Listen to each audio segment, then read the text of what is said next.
3-4 दिन से सेठ जी का मन बहुत उदास था। वजह क्या है, इनके बारे में कोई अंदाज़ा नहीं था। बेवजह वो दिन रात चिंतित रहते थे। चिंता की वजह से न कुछ खाते और ना ही उन्हें कुछ अच्छा लगता।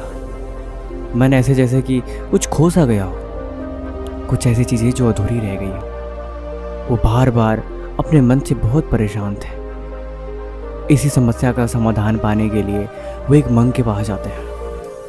मंक ध्यान कर रहे होते हैं। उनके पास हाथ जोड़ के बैठ जाते हैं। थोड़ी देर में मंक का ध्यान खुलता है और मंक से पूछते हैं कि महात्मा, ये चिंता है क्या? आखिर कभी कभी बेवजह मन उदास क्यों रहता है?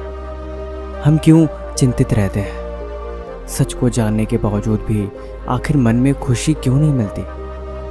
क्या जीवन ऐसा ही है या हम जीवन को समझ नहीं पाते? या बात कुछ और है जिससे हम अज्ञान हैं? सच क्या है, इसके बारे में आप कृपा करके हमें बताइए। मंग मुस्कुराते हैं और कहते हैं कि तुम्हें पता है, इस नगर से थोड़े दूर पे कल एक सभा होने वाली है। उस सभा में धन के राज को बताया जाएगा। किसी दूसरे नगर में धन की खदान मिली थी। बहुत ही किस्मत वाला होगा वो इंसान जो सबसे पहले वहां पहुंचेगा, क्योंकि जो सबसे पहले वहां पहुंचेगा उसे ही उस धन का राज बताया जाएगा। सेठ जी बहुत खुश होते हैं। उन्हें रात को नींद नहीं आती है और सुबह होते ही फटाफट फौरन उस जगह के लिए निकल जाते हैं। निकलते निकलते उन्हें दोपहर हो जाती है और पहुंच के देखते हैं वहाँ तो कोई था ही नहीं। सिर्फ 2-4 लोग बैठ के बातें कर रहे थे और वो पूछते हैं कि अरे यहाँ पे तो कोई सभा होने वाली थी, क्या हुआ उस सभा का? लोग हंसे और बोले, यहाँ कोई सभा नहीं होने वाली।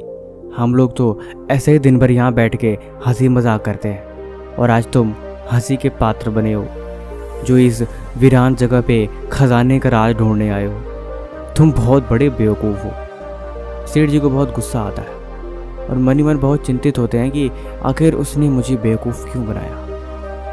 वो दोबारा से उस मंग के पास जाते हैं और बोलते हैं, आपने मेरे साथ ऐसा क्यों किया? जब वहाँ पे कोई धन का राज है ही नहीं तो फिर आपको वहाँ भेजने की क्या ज़रूरत थी? मैं तो आपके यहाँ मन परेशान क्यों रहता है इस समस्या का समाधान पाने के लिए आया था। वो मंक बताते हैं कि मैं भी तुम्हें वही समझा रहा था।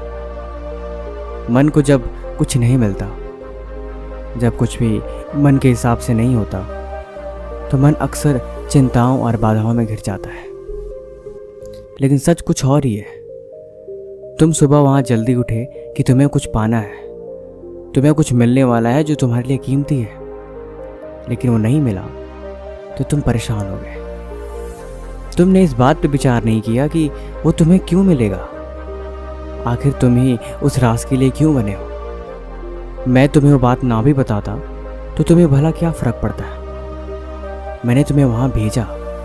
अगर मैं तुम्हें नहीं बताता तो तुम वहाँ कैसे जाते? इसीलिए तुम्हें यहाँ पे गुस्सा करने का कोई हक नहीं और ना ही तुम्हें यहाँ परेशान होने का कोई हक है, क्योंकि ये समस्याएं तुमने खुद बनाई हैं जो तुम्हारे मन में बार बार तुम्हें परेशान कर रही है। गौर से देखो तो तुम्हारे हाथ में कुछ भी नहीं है, ना तो सच को जानना और ना ही चीज़ों को बदल पाना। इसलिए मन में चिंता होना जायज़ सी बात है, लेकिन उन चिंताओं में खुद को समझाना और सच क्या है उसको जान के स्वीकार कर लेना, यही चिंता दूर करने का उपाय है। इस दुनिया में कुछ भी आपके हाथ में नहीं है। जीवन चल रहा है, हर दिन सुबह होती है, हर दिन शाम होती है। आप भला क्या कर पाते हो? आपके पास जो हाथ में है आप सिर्फ उन्हें ही बदल सकते हो, लेकिन जीवन में कभी भी कुछ चीज़ें आपके हाथ में नहीं होती। उनके बारे में चिंता करने का कोई फायदा नहीं। आप बेवजह खुद को परेशान करते हो। आप बेवजह अपने आप को चिंताओं में डालते हो। मन बेवजह परेशान इसलिए होता है क्योंकि मन कभी न कभी कहीं न कहीं किसी और चिंता में व्यस्त होता है। वो चिंता जो उसके हिसाब से नहीं हुई होती, वो काम जिसमें वो असफल रहा हो, या फिर वो चीज़ जिसने इंसान की कभी उम्मीद न करी हो, लेकिन वो चीज़ उसके साथ हुई हो, वो घटना उसके साथ घटी हो। यही चीज़ बार बार परेशान करती है और इसी चीज़ की वजह से मन बार बार चिंतित रहता है। लेकिन हमें सोचना चाहिए कि इन पे चिंता करने का कोई फ़ायदा भी है या हम बस यूं ही चिंताएं करते हैं। सच देखा जाए तो जीवन तो चल रहा है। आप किसी चीज़ को बदल नहीं सकते, आप किसी चीज़ को ठीक नहीं कर सकते।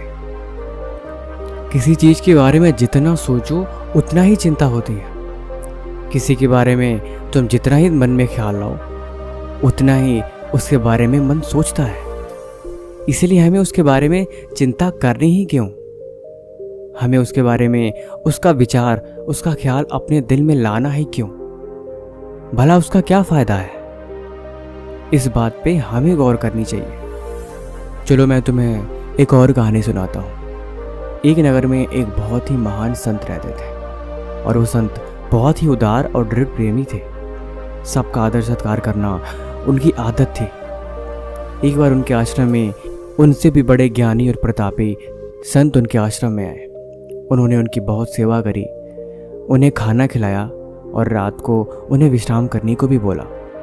और अगले दिन जब वो संत उनके यहाँ से जाने लगे तो उन्होंने अपने जूते भी उन्हें पहना दिए ताकि महात्मा के पैरों में कांटा न चुभे। महात्मा उनकी सेवा को देख के और भी ज़्यादा प्रसन्न हुए। उन्होंने अपनी झोली से एक पत्थर निकाला और पत्थर उन महात्मा को दे दिया और बोला, ये पारस पत्थर है, ये बहुत अनमोल है, ये किसी भी चीज़ को सोना बना सकता है।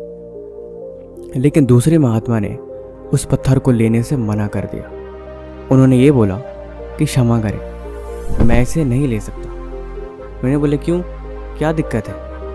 उन्होंने बताया कि अगर मैं पत्थर को ले लूं और मैं अपनी चीज़ों को सोना का बना लूं, फिर मैं काम कैसे करूंगा? फिर तो मेरा मन काम में लगेगा ही नहीं। महात्मा ने बोले, अरे मेरे तरह से उपहार समझ के रख लो, तुम इसे अमीर बन सकते हो। अगर तुम्हें अपने औजारों को सोने का नहीं बनाना तो तुम बहुत सारा धन अर्जित करना और धन अर्जित करके गरीबों को दान करना और तुम्हें उससे पुण्य मिलेगा और तुम अपनी गरीबी दूर कर पाओगे। उस संत ने बोला, मुझे ऐसी कोई इच्छा नहीं है, बाकी अगर आप दे रहे हैं तो मैं इसे स्वीकार करता हूँ। आप कृपा करके उसे वहाँ रख दें। उस महात्मा ने उस पत्थर को एक उनके आश्रम में एक ऊंचे स्थान पर रख दिया। काफ़ी दिनों बाद वो महात्मा फिर दोबारा उस आश्रम में आए और उनसे पूछा कि अरे आपकी हालत क्यों नहीं बदली? आप तो अभी भी वैसे के वैसे ही हो। आपने इस पत्थर का उपयोग नहीं किया, क्यों? आपको इस पत्थर का उपयोग करना चाहिए था, ये तो अनमोल है। महात्मा मुस्कुराए और बोले, दरअसल मुझे इस पत्थर की ज़रूरत ही नहीं पड़ी। उन्होंने पूछा क्यों, आखिर आपने इस पत्थर का उपयोग क्यों नहीं किया? उन्होंने बोला, अगर मैं बहुत सारा सोना बना लेता और मैं धनवान हो जाता तो मुझे धन की चिंता लगी रहती। कहीं ये कोई धन चुरा न ले, कहीं मेरे ऊपर हमला न हो जाए और मुझे इसकी चिंता करते हुए इसकी देखभाल करनी पड़ती। फिर मैं अपनी ज़िंदगी का सुकून खो देता। अगर मैं धन का दान करता तो मैं बहुत जल्दी ही पूरे क्षेत्र में फैल जाता। लोग दान लेने के लिए मेरे घर के बाहर खड़े होते।